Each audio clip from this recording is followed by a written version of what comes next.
Hello, disc golfers. Welcome back to Caddy Chat with Jake and Josh, episode 8. We are excited to have you back. We got some fun topics to talk about today. Josh, what is on the to-do list here on Caddy Chat for episode 8? Yeah, well, first of all, Merry Christmas. We just celebrated Christmas yesterday and had our first official blizzard warning of the year. Yeah, we did. That was exciting. But yeah, today we're going to talk about some sponsorship moves. We have some new news as well as some exciting happenings around disc golf sponsorship. We're going to do a little year in review of the top 10 disc golf moments in Michigan disc golf this year. We're excited about that one. Yep, we're going to talk about the PDGA's recent policy change on gender-restricted divisions. Hot topic lately. Absolutely, yep. Way to end the year with a bang. And then we're going to have tourney talk. We're going to be talking about the week of the tournament and what are you doing in the days leading up, the final days leading up to your tournament. All right, so let's get into it. A little icebreaker here for you for episode 8, sponsorship movement. Yeah. We just had the news drop this week. Thomas Gilbert leaves Prodigy. A little bit of a shocker for me, honestly. Yeah, I thought they were clicking well, and he was throwing their plastic very well. Yeah. But he leaves Prodigy, and he goes to Thought Space Athletics. Yeah. I wouldn't have guessed it. I wouldn't have put money on it. Me neither. I wouldn't have put money that he was leaving, and if you had told me he was leaving, I wouldn't have guessed it was there. Their biggest guy last year that they brought in was Matt Bell.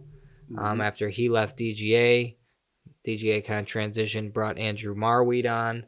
Yep. Matt Bell was tossed aside, basically, and he ends up with Thought Space. The thing with Thought Space, I was looking into it a little bit. Their molds are manufactured at the MVP facility. Okay. So they're actually made in Michigan. That's right here in Michigan, yeah. But they're not owned by MVP. They just contract out the machines, the injection molding machines to make the discs. They have a small lineup, but they allow their sponsored players to throw discs from other companies as long as their artwork is on it. Thought Space Athletics is a big disc design, artwork design company as well. Okay. So that's the stipulation. If you've got their Thought Space Athletics stuff, you can throw other whatever you want. stuff. Just make sure you got a good stamp on it. Yeah. Company stamp. Yep. So right. That was interesting to me. So Thomas Gilbert on the move. We wish him luck there. We'll see how he does. Yeah, I'll be interested to see how that goes this year for him. Anthony Barella, we talked about it last week. We did reach out to him? We did. No comment from AB. Yeah. Yeah, hopefully. Yes. Hopefully he reaches back out. We'll see. But he's on his way out from Innova. No news yet, but some whisperings. Possible Discraft. That would be big news. The thing that comes to mind for me with that, why it might make sense in my mind, is he is good friends with Adam Hammes.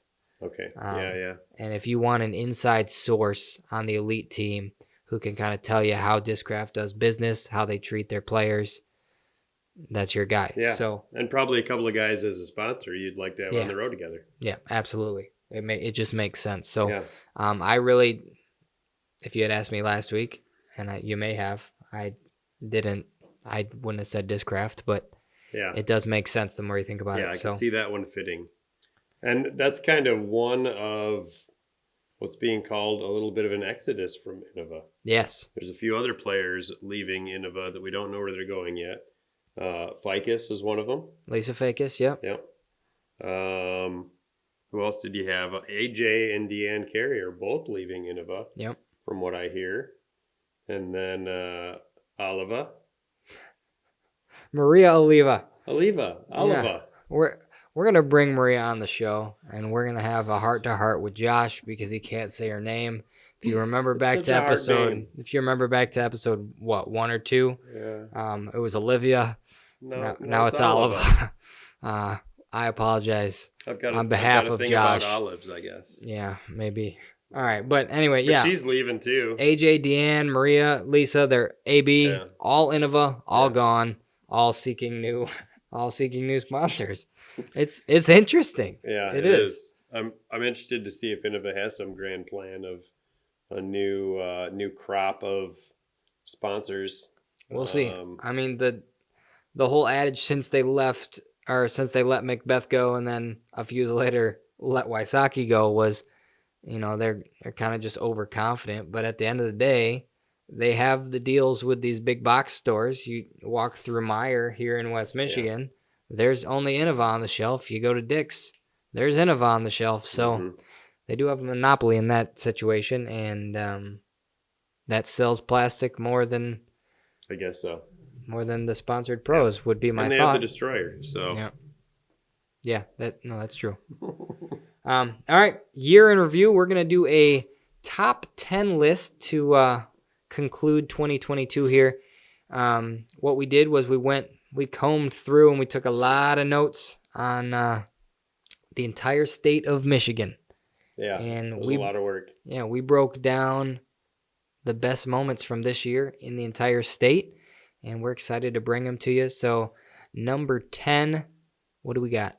Number 10 is Derek Ballou led Michigan with 52 sanctioned events played. He's from Farmington Hills, Michigan.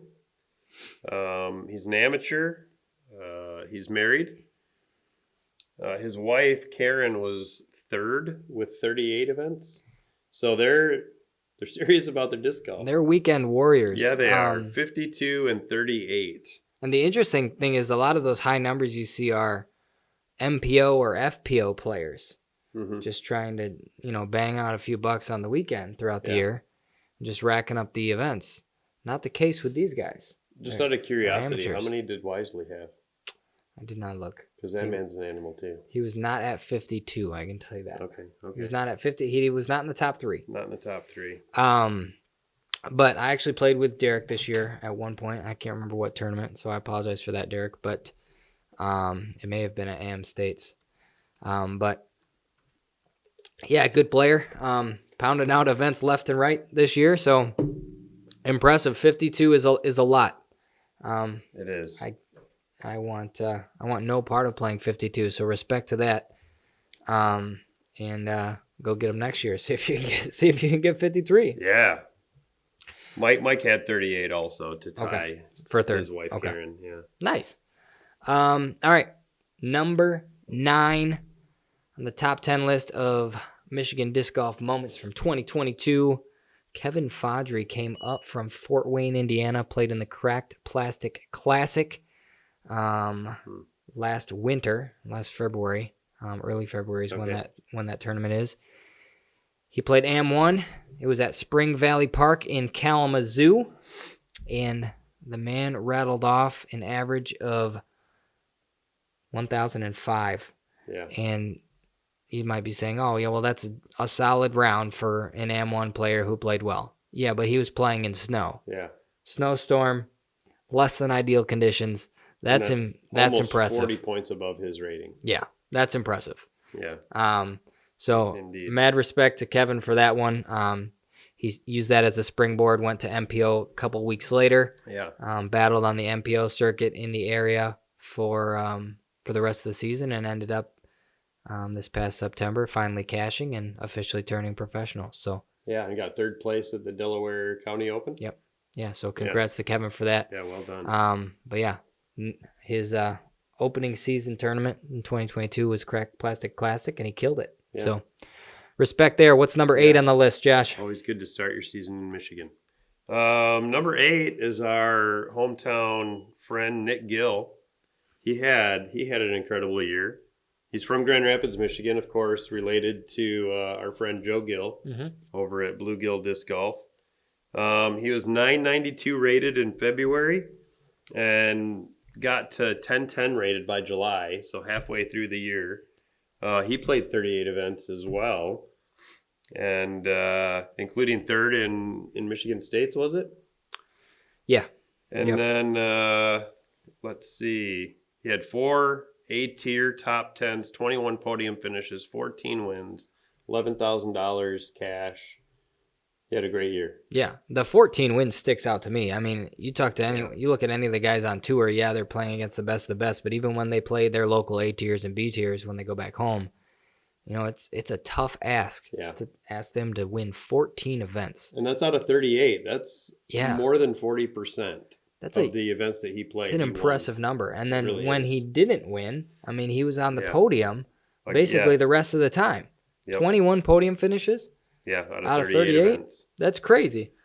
Mm-hmm. And for, when you're in the 990s rating and then you're able to jump up basically 20 points, and Cress, we always look at that 1,000 rating as kind of a milestone. Yeah. When you're able to jump well over that very quickly, you're balling. Yeah. You're playing very well. It takes a lot to get that kind of momentum to jump that high when you're already up near 1,000 for sure. Yeah, so great year for Nick Gill. Yes. We look forward to continuing to watch him here around Michigan and maybe dabble a little bit on the road. Who knows? We'll see what he does. Number 7. Yeah. We saw Corey Ellis at the Deglow. At Deglow, Great Lakes Open, over on the east side. The only DGPT event in Michigan. Yep. He had hole 10. He's down by 1 to Heimberg at that point. Yep. Birdie from 115 feet throws it in, and the crowd went nuts. Ellis, long birdie bid from the fairway. Corey Ellis from beyond all circles. How do you do? That'll get the crowd going. Yeah. Well, and the thing was, if you remember watching that round, that was one of the most notable ones that went in. Yeah. But there were many others that just about went in. Yeah. He was on a tear. He was all over the basket. He challenged Heimberg the entire time. It seemed like from 200 feet in, he was hitting metal every time. He was ridiculous. Yeah. And it was actually really disappointing to see him ultimately not win that event. It was. Credit to Calvin Heimberg, obviously, for pulling it out in a playoff. But Corey Ellis was fantastic all weekend. He put in the work. And that shot itself stands out, and that's why it ranked number 7 on our top moments here. What is number 6, Josh? Holland Handley and Maria Oliva. There you go. They battled at the River City Open this year. And River City Open, one of our local A-tiers. Really fun event, really well done. But they were at Brewer Park. Holly entered the final round up by 2. Throughout that final round, there were 6 new ties, 4 lead changes. It was back and forth, neck and neck. It was an intense battle on the FPO coming down to the end there. Handley birdies hole 18 to win by 1. And that was running an eagle putt on a very dangerous green. Yeah, and shout out to Crew 42. They got the coverage. Go watch it on YouTube. We'll throw a link down in the description if you want to watch the final 9 holes of that event. But yeah, they're tied going to hole 18. Yep. Maria throws first on the second shot, I believe. Turns it. I think she turned it over slightly, maybe. Regardless, it was about 2-3 feet from being picture perfect. Ends up catching the sidewalk and going out of bounds. And that opens the door for Holland, and she lays up. Good shot. Has, I don't know, 30-ish feet maybe for eagle. And instead of, lay up for the easy birdie. Maria is not going to get better than a par. Yeah, a par pushes the playoff for Holland. All she needs is, to pitch under the basket from 30, 35 feet away. Get it to within 10. You can see her get excited, and I think she's even on the commentary for the post-production, so you can hear her thoughts on the decision. But yeah, she goes to run the eagle putt to put the exclamation mark on the event. Yeah. Fluffs it, misses, and has to hit like a 15-20 foot comeback, which it should be an easy gimme putt, but nerves are there. Pressure. Chance to win an A tier is on that putt. She ends up hitting it. Yes. So it doesn't matter. So it worked out, but I don't think she would recommend that. Well, maybe she would. I don't know. But the thing is, she put up 2 back-to-back 995 rated rounds to win that event. Absolute fire. Yep. Yeah. And Maria, if I'm not mistaken, that final round, what did she throw? 1,004 rated round in the final round. With come up one stroke with short. the OB on with the last the OB hole. on the last hole. So Fantastic shooting from those two women. Yeah. And Definitely a round worth go to check out on Mhm. True 42. So that is number 6 on our list, the Holland Handley Maria Oliva battle at RCO. Number 5, the South Kent County Open. Again, Brewer Park gets listed twice in a row. There's some battles that can happen on that course. I remember the River City Open, was it 2, 3, 4 years ago when Andrew Marweed put up that course record 14 under? Yeah, against Chris Dickerson. Yeah. Yeah. That was a great. Go back and watch that one too. I think that was on Central Coast Disc Golf. Maybe GK Pro. Somebody had it. It's recorded somewhere. Go find it. That was it's a fun course to watch, I think.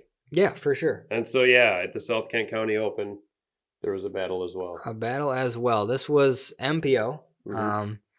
And it was interesting because it wasn't one guy showing off and just beating everybody. Yeah. It was 4 guys locked in a 18-hole battle for the final round. Sam Smeagol, he turned in a 10-71 opening round to put himself in front, which smoking hot for him. He's a good player, but that was well over his rating. But he puts himself in position, and Ben Mast, Luke Taylor, and RJ Santala put up a fight. They didn't go away after one round. They hung with him on the lead card, and we saw all 4 of them claim the lead at one point in the last 18 holes. Crazy. Yeah. Great competitive spirit from all of them. None of them giving up. They're all in it to the last hole. Yeah. And Ben Mast comes in from, I think, 5 strokes back.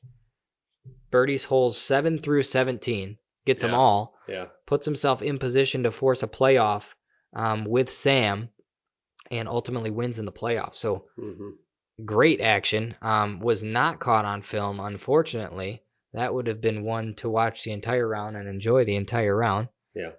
But a battle totally worth mentioning and totally belongs in our top 5. Absolutely. Congratulations. Number 4, Josh.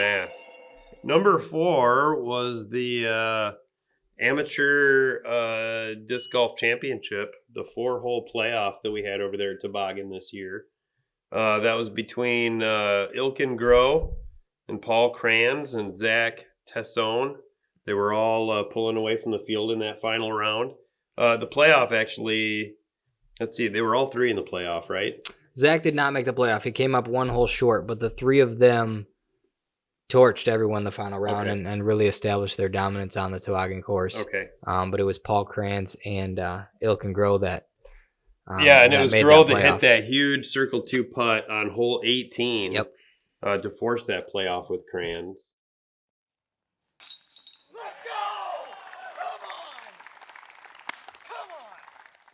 So that in and of itself was, a huge moment. Really clutch putt from Ilkin. Yeah, I remember the emotion. Yeah, he was pumped, rightfully so. Yep. Then the way they did the playoff for that event was they played hole 1, hole 17, and hole 18 on a loop, on a 3-hole loop, and they made it back to 1. It was the 4th hole. They got all the way through the first loop, and they were still playing. Yep. And Kranz chains out from circle 2, and with a very similar distance, Groh made his putt from circle 2 and won. Yeah. So huge win for him. Obviously an AM major. Winning the USA DGC is a big deal. Yeah. And dream come true. Absolutely. So congrats to to do him. it in 4 holes of playoff, that makes it all that much more exciting and memorable for sure. So that was number 4 on our list. Number 3, Ryan Findlay. He's from Livonia, Michigan, at the MOB shootout this past year. It was at Independence Lake and Rolling Hills County Park. So split between 2 courses there, 3-round tournament. So Ryan has an okay first round. He's 3 strokes back after round 1. Has a little bit less off in the second round. He ends up 7 strokes back total after round 2. Going backwards. Yep. So he's slipping back. He's in 7th place. But, I guess still in the conversation, right? Yeah. And then he shows up for round 3, and the guy goes 10 under par, for a 1,053 rated final round and blows the entire field away, wins by 8 strokes, and nobody that final round shot within 7 strokes of him. The next best score was 3 under par. That's insane. That does not happen. 1,053 rated. M1. Yeah. At a big Beating tournament. the field by 7 strokes At a big for that tournament. round. Mm-hmm. Yeah. So, I mean, that's mind-blowing. So, Yeah. credit to Ryan for that round. Well worth the top 3 podium finish on our top 10. Yeah. For sure. Crazy. Congratulations, Ryan. All right, number 2, Josh. Corey Seelig at the Oakland County Championships.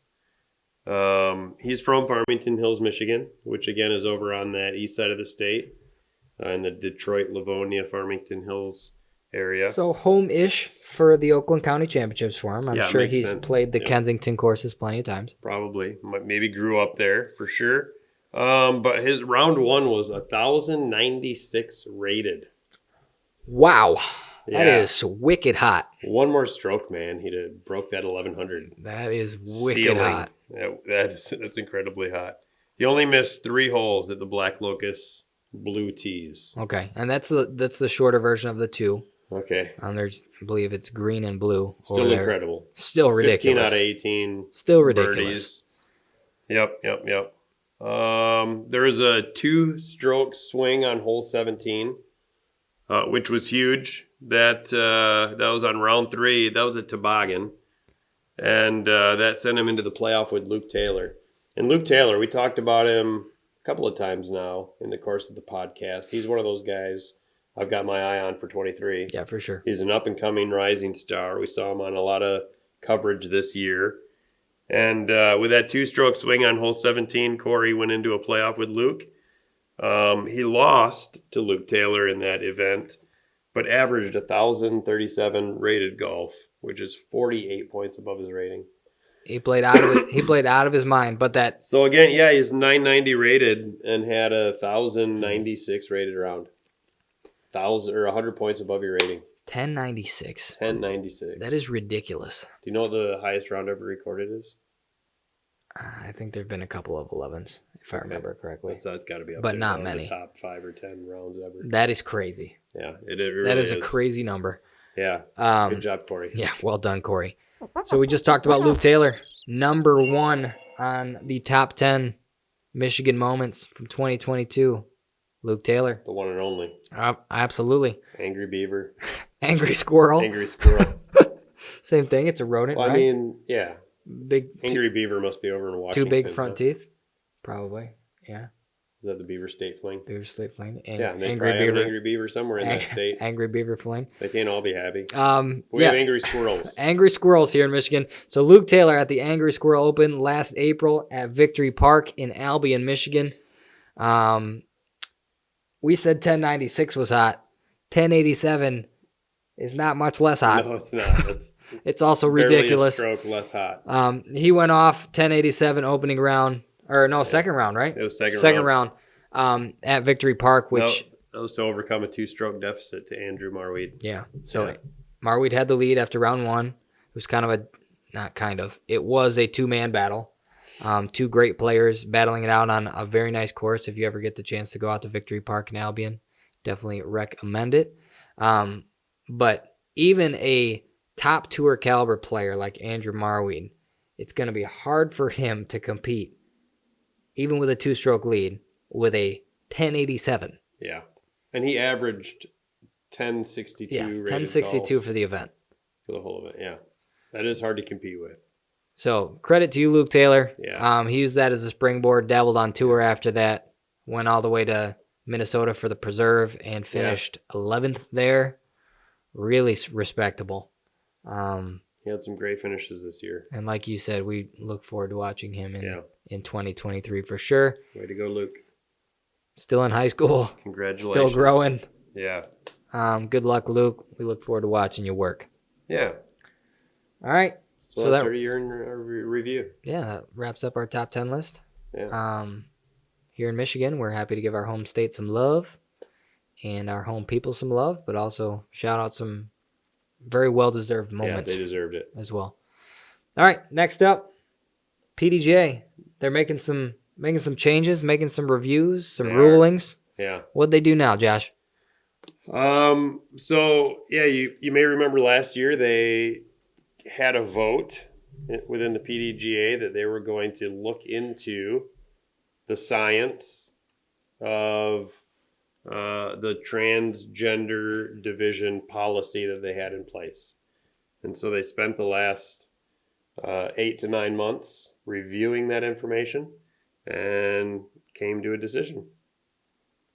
And so, did you want to read their little blurb of how they presented their findings? I'll read their official blanket statement. Yeah. It's a good place to start. Yeah, just so we're all on the same page. So this is directly from the PDGA when they released their ruling update here. They said, quote, "The PDGA Global Board of Directors recently met in Augusta, Georgia for the 2022 PDGA Global Board of Directors Fall Summit. Among the topics at hand was the PDGA policy on eligibility for gender-based divisions. Over the last 10 months, the PDGA has studied the topic very closely. In January 2022, the PDGA announced the formation of a PDGA medical subcommittee on gender-based divisions to gather data and review this issue. At that time, the PDGA also announced that the organization would use the International Olympic Committee framework on fairness, inclusion, and non-discrimination on the basis of gender identity and sex variations to guide its decision-making process." So that's kind of basically an official statement of what you just said, Josh. A lot of big words, a lot of long sentences, and ultimately a lot of nothing was said in that statement, but it gives them a springboard to kind of introduce the ruling that they gave. And what did they come up with? So what they came up with, there are a lot of different aspects of this, and there's a lot of areas that are going to be affected by this change. But I think the one that everybody's focused on right now is how does this affect transgender athletes competing in the FPO division? Yep. And so I think that's the one to deal with. And basically what they said was, if you're a transgender athlete and you were born, the words they use are chromosomally a male, and you want to compete in FPO, they have these new rules and regulations of how you can qualify to do that, which involve having transitioned before the age of 12 or before Tanner stage 2 puberty. What is Tanner stage 2 puberty? So that's one that keeps getting thrown around. And to put it quite simply, when they talk about puberty, everything from childhood to adulthood, they put it in 5 stages. So stage 2, they're saying very early on in puberty, they have to have already started to transition, or before they reach age 12, whichever is later. Okay. So if that is not the case, which tends to not be the case for most of the transgender athletes that are competing currently, if that is not the case, then they are no longer eligible to compete in FPO. In the FPO field, yeah. If it's an elite series, or what was the other one? Major. A major. Any majors or elite series. So they say it's still okay if you're going to do that at your local A tier, just not on tour, basically. Right? Yeah.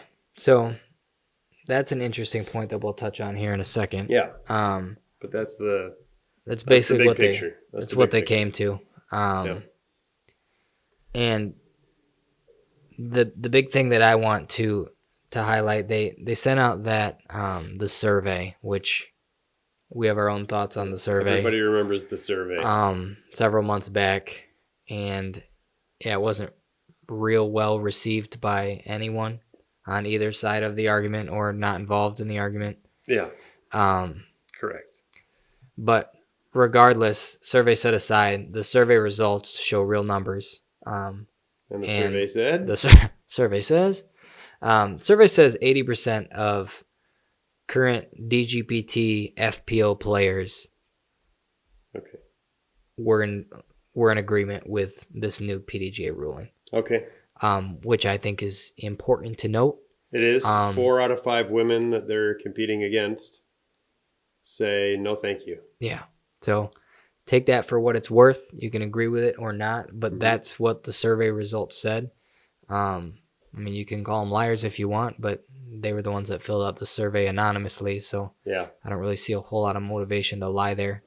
But that's a big number to think about. And then the other thing that that we can pull from here, based off the PDGA's statement, kind of what I had read and what you had talked about, was using they spent months, basically all of 2022, diving into research, looking at the data and the science behind it. Which was their goal. They wanted to see what the science the science said. And using the International Olympic Committee as an example for that, I think is an important start. You're on a whole world stage there. It's not just the 7 minds on the board of the PDGA coming up with this stuff. They're using outside sources. Yeah. And I think it's important to note that at the beginning of this whole process, at the beginning of 2022, they went in with the mindset of, hey, we're going to look at the science. What does the science tell us?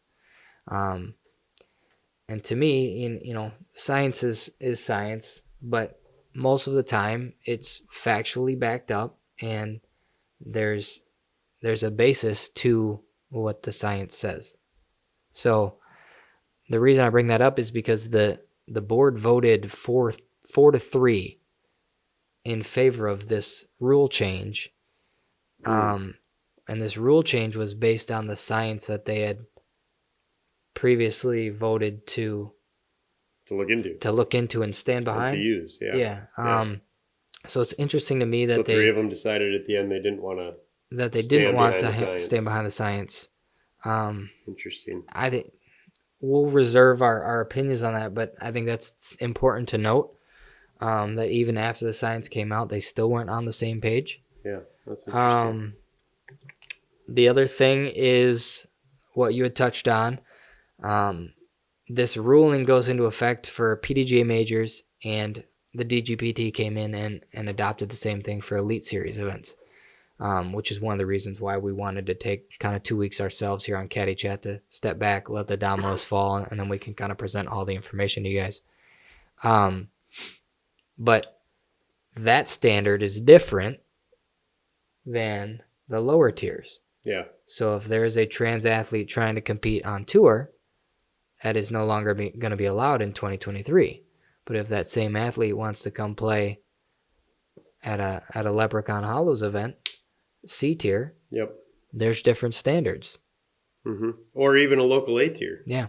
Yep. So the way that I put this earlier was, they're saying the science is showing that they have some unfair advantage, whatever the case may be. So they don't want them going out on tour and beating up on the tour girls. Yep. But it's okay to go to the local A tour and beat up on the local girls. It seems interesting. It doesn't really match up with. I think if this is idea. the science and this is our stance, it should be top down. Yeah, and it should be flush across the like you said, flush across the board. It should make sense on all levels. There's no reason, whether it's a transgender ruling or the use of a certain disc, if the science fits here, it fits here. Yeah, it fits everywhere. That was one of the most interesting parts of this ruling to me, for sure. And that is the basis for an argument. Well, in my opinion, the basis for an argument being made by the top trans athlete from 2022 in the FPO field, which was Natalie Ryan. Had a DGPT win. Natalie was very good over the course of the season, competing consistently at the top of the leaderboard. And filing a lawsuit now against the PDGA, discriminatory lawsuit, alleging discrimination.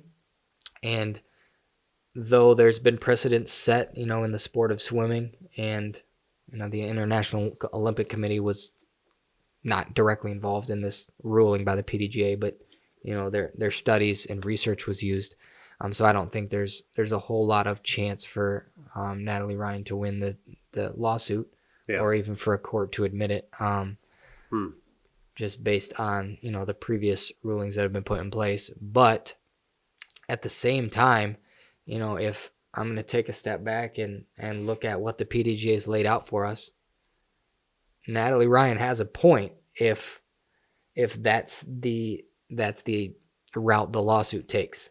The rule is open-ended as far as like what we just talked about, with different standards being for high-level events versus more local events. That part is broken. It is. And it needs some adjustment. So I think the biggest win for the sport that could come out of a lawsuit is that. Buttoning up the rule. Yeah, buttoning up the rule. But as far as the rule getting overturned, I don't foresee it happening. I don't either. But we'll see. In regards to that lawsuit, Natalie Ryan had a reaction as soon as the PDGA released their statement and their official ruling. A lot of people had seen it coming, including Natalie Ryan. But for what it's worth, there was a immediate reaction and a GoFundMe filed. Yes. And here's the exact words from Natalie, from the GoFundMe page. Says, I have participated in sports since I was 7, and I played disc golf for 5 years at the time of writing this. If I had an advantage in this sport, my stats and my play would be better. The reality is that I'm not all that great, but I'm good enough to win, and that alone scared people into believing I was some monster. Some of my fellow competitors decided they wouldn't work on their games and improve themselves, but instead tear me down because my game was complete. So a couple things with that. Again, I want to take a step back. An emotional reaction from someone who just lost their livelihood for the next year. So take that for what it's worth. I can't put myself in Natalie Ryan's situation because different than me, obviously. But if my job was ripped away from me like that, I wouldn't be too happy either. Sure. So that reaction's that reaction. We'll take it for what it's worth. However, 2 days later, we get another Instagram post, and Natalie doubles down, saying this on her Instagram: my most active detractors have been complacent and haven't improved their games in years. That's a snippet taken from the entire post, but kind of sums up what I mean by doubling down. And that's where you and I were like, yeah, It's a little cringy. It's a little cringy because you're calling out the FPO field for being scared of you because, not because you're good, but because they don't want to work hard and you're outworking them. That's yeah. I don't know. I think Kristen Tatar probably worked pretty hard this year. Yeah, I would say she did. And you could argue with Paige, a long list of others. You could argue Paige Pierce didn't work that hard this year because her results didn't show it down the stretch. Yeah, but she has worked, was making movies and she's working off the course for sure. Yeah, and she has worked plenty hard in the past. Yeah, she's earned her spot. Well, there's other women that have climbed the leaderboard this year, and I mean Missy Gannon has continued to climb every year. Yeah, there's plenty of women that have. And we were just talking to Vanessa Van Dyken. Yep. A week or two ago, she's who been is not taking time off. I mean, she's working hard. She's been putting in work for years because of injury and mental stuff. Yep. So that mental comment alone, to me, the word I would use is just insensitive. Yes. And then to double down in your comments 2 days later, that takes kind of like what we were saying. Takes the emotional excuse out of it. Yeah, for sure. The emotional excuse is no longer valid. You've had time to think about it, and you still said it. Yeah. So. Yeah. Best of luck to Natalie Ryan in a potential lawsuit. I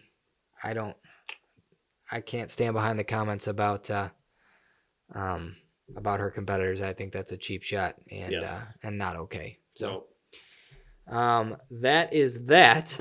But And them's the facts. Those are the facts. That's what happened. We try to present it to you without too much opinion. Yes. So hopefully you appreciate that. Hopefully we were able to teach you something that you didn't know. We didn't talk about the we didn't talk about nanomoles. the nanomoles. True. That's in the official International Olympic Committee wording, and the PDGA adopted the same thing. The measurement used for the Tanner stage 2, right? The puberty. This is for your total testosterone. Total level. testosterone. There you go. So this is about the testing. We're going to talk a little bit about how one of the things they have to do now is to begin to do testing. Yes. To see testosterone levels in these FPO players who are transgender. Excuse me. And the total testosterone level in serum has to be below 10 nanomoles per liter for 12 months prior to this event. So, Josh, what is a nanomole? That's a great question, Jake. I'm glad you asked. It's a scientific unit of measure. But so a mole is a unit of measurement. A mole is a small ground rodent that digs holes. It's also a unit of measurement used in molecular sciences, because a mole is the amount of a substance that contains, now you got to picture this number in your head. It's a 6 followed by 23 zeros. It has that many molecules or atoms in it. That's how small a mole is. So it's about the size of my disc. No. I'm just kidding, guys. It's not really. what I thought you were gonna say. It's super tiny. It's really, really small. It's super tiny. So a nanomole is a billionth of that. So take 6 with 23 zeros, number of atoms, and divide that into billionths. 1 billionth. It has to have that much testosterone per liter is the level they have to maintain. So the point is, you obviously have to test for it. You have to test for it. It's not something you're going to be able to count. I can't just look with at a you pair and of be like, tweezers. you have 6 nanomoles. Right. Yeah, that doesn't work. So you're going to have to test it. Gonna have and to test. The big thing for us was, what can of worms does testing open? Yeah. Well, in this particular instance, especially the way that's worded, that it has to be below 10 nanomoles for the previous 12 months. It sounds like there's going to have to be monthly testing for these individuals, because there has to be a record that it was under that 10 every single month for the last 12 months leading up to this event. The question of what does that open up to in regard to other testing, I don't know. I think that you're of the opinion that it's going to open it up to more testing. I think drug testing is, aside from this gender stuff, I think drug testing is going to be a thing of the past pretty soon in sports. It might be, but I don't know. So we've seen, baseball, what, 2 decades ago now, basically, have the big steroid thing. Yeah. We've seen it in other sports too. Baseball is just the one that sticks out in my mind right away. Sure, Barry Bonds. Right? Yeah, Barry Bonds, Mark McGwire, Sammy Sosa, all these big names bopping home runs over the fence. They were all juiced up on HGH and steroids. Now, if you're going to spend the money needed to correctly test monthly for nanomoles of testosterone in 2 of your players, there's going to be an argument, 100% going to be an argument made. Why aren't we spending 1/10 of that to test for HGH? If we have the resources to test for this testosterone, why aren't we testing for steroids, HGH, and the other PEDs that are giving players an advantage? Now, do I think anyone's using it? I really don't care. No, I don't know. I don't care either. I really don't care. If you can Barry throw, Bonds was using steroids. if you can throw that far, it's cool. Disc golf is a skill game, so you got to hit shots at the end of the day. You got to hit putts. Got to hit lines. The number of steroids you're taking does not help you hit a 30-foot putt. Right. It just doesn't. So that's whatever. But I do think it could, in theory, potentially open a can of worms as far as what gets tested. And I think you could see people throw a fit about certain things being tested. I think it's so very too. possible. I think it's not worth the fight. I think it's silly. So I'll throw that out right now. If we're gonna start testing for. So there you go. Other thing. I hope it doesn't open that can of worms. I guess that's what I'm saying. Because I think it would be silly. It'd be too bad. It would be a waste of money. It would be a waste of money. What it would be. Could potentially ruin the sport. Yep. All right. So let's move into tourney talk real quick. Okay. Event planning week. During the week of the event. We talked about on last week's episode. We talked about the promotion and marketing in the months leading up to your event. This week it's event week. So what are we doing different during event week that we weren't doing the previous 1 or 2 months, Josh? Mm-hmm. Well, the first things that come to mind for me are I'm ramping up some final social media posts. Yep. Letting people know, where that Caddy book's going to be. Where's the player meeting going to be? How are we going to do that? Are we doing that digitally? Just laying everything out. You're trying to get all your ducks in a row, get everything organized so that when you show up on the morning of, you're ready to go. That includes one of the things I do is get all the prizes bagged up and separated and organized. So I'm not scrambling to do that in between rounds. What else do you do the week of? Do you have a good list? It starts with coursework for me. Prepping the course is huge. You cannot do that the day of. You can't show up 2 hours before check-in and expect to get last-minute coursework done. Yep. It does not work that way. That is a whole week or two. Yeah. Plus, you really want to have a lot of that stuff set up for people coming out to practice. Yes. Because one of the biggest things to do, I think, in regard to course prep is getting your OB lines painted. Yep. And that's super important for people coming out to practice. And for bigger events, you want a little bit elevated level of professionalism. So you're looking at some sort of marking for the circle, whether it's little feathers in the ground. What's the official name for those? I can't remember. We'll have to look that up. If you know at home, post it in the comments. It's slipping my mind right now. But you know what we're talking about, the little wispy things that mark the outside of the circle. And they almost look like in badminton. Yeah, they look like a birdie. Yeah, bird cock or whatever those things are called. Shuttlecock. Yeah, so marking the circle with paint or the feathers or the shuttlecocks. That's important.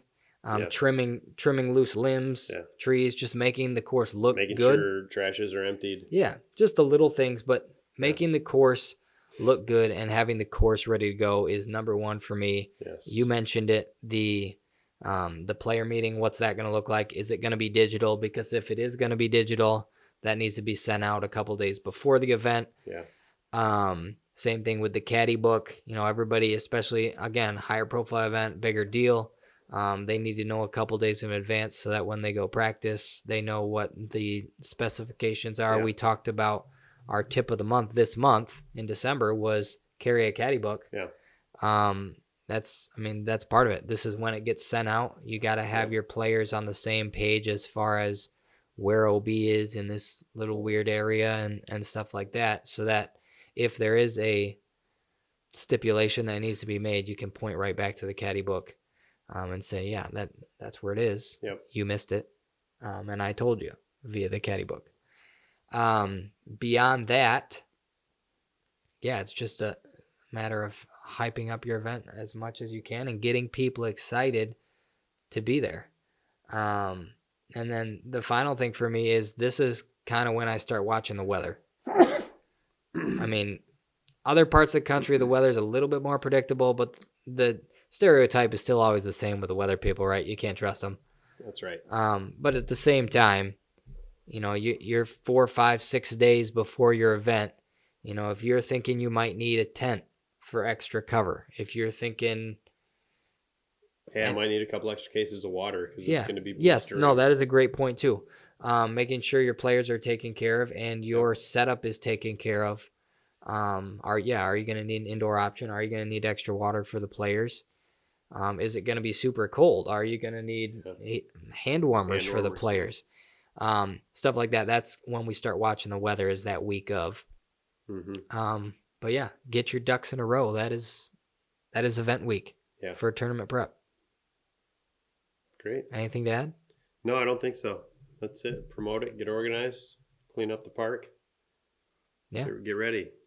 Get Storm's ready coming. for game day. So that leads us into next week. Tourney Talk will be about day of the event. Well, morning of the event specifically. There's a lot of boxes you got to check early in the morning as you go into check-in. So we'll talk a lot about that next week. We'll also be making a fun sponsorship announcement next week. Not too many spoilers about that, but we're excited to make that for 2023, so stay tuned for that. We also will be releasing our Leprechaun Hollows Disc Golf Club schedule, event schedule, all of our tournaments, leagues, events. We will officially be releasing those next Just week. one quick tease. Are you going to do the trips again this year? No spoilers. They can find out next week. You can find out next week. All right. Well, I hope so. That was fun. Official Leprechaun Hollows event schedule coming out. Caddy Chat next Wednesday. That was a lot of fun. Beyond that, we will have our tip of the month, which we always look forward to, giving you some sort of insight on how to excel on the disc golf course from our own personal experience. And if you think we missed anything today in the event week prep, toss it in the comments. If you knew what a nanomole was before we told you, toss it in the comments. We'd love to know how you knew, because we didn't know. Yeah, I've really appreciated the comments the last few weeks. You guys have been great. Yeah, keep it up. So thanks for that. The top 10 list, if you think we missed somebody, let us know. Or if we ordered it wrong and you think if you think Luke Taylor's 1062 beat down of Andrew Marweed at Victory Park at the Angry Squirrel Open Angry Rodents did not belong at number 1, tell us which one did. Yeah. We'd love to hear your thoughts on that. But beyond that, Happy New Year. Yes. Hope you had a Merry Christmas. Like, share, subscribe, comment. And we will see you in 2023. Yeah, and until then, keep your head in the game.